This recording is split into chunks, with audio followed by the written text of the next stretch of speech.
নমস্কাৰ news now দৰ্শকসকলক স্বাগতম জনাই ষ্টুডিঅ'ৰ মজিয়াত মই লিপিকা চাহক কি আছে আজিৰ সংবাদত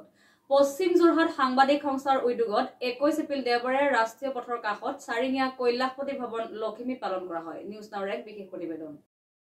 পশ্চিম যোৰহাট সাংবাদিক সংস্থাৰ উদ্যোগত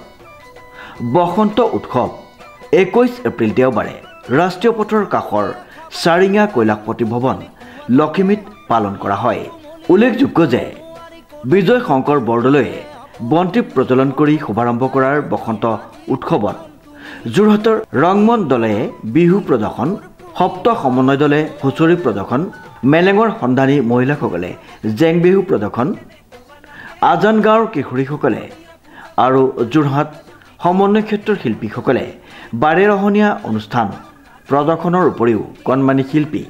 সুকন্যা কলিতাই বিহু নাচ প্ৰদৰ্শন কৰে তাৰ পাছতে অংকুৰ শৰ্মা আৰু সংগীতা বৰুৱাই ভালেসংখ্যক লোকৰ উপস্থিতিত গীত প্ৰদৰ্শন কৰে অনুষ্ঠান আৰম্ভ হোৱাৰ পূৰ্বে পুৱা পশ্চিম যোৰহাট সাংবাদিক সংস্থাৰ কাৰ্যালয় সংবাদ ভৱনত পতাকা উত্তোলন কৰে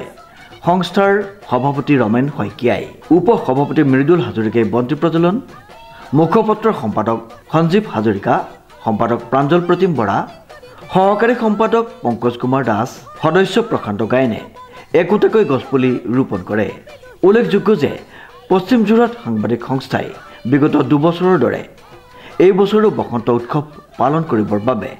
অসম চৰকাৰৰ সাংস্কৃতিক বিভাগৰ পৰা 1.5 লাখ টকা অনুদান লাভ কৰিছে যোৰহাটৰ পৰা প্ৰশান্ত গায়নৰ ৰিপৰ্ট নিউজ নাও।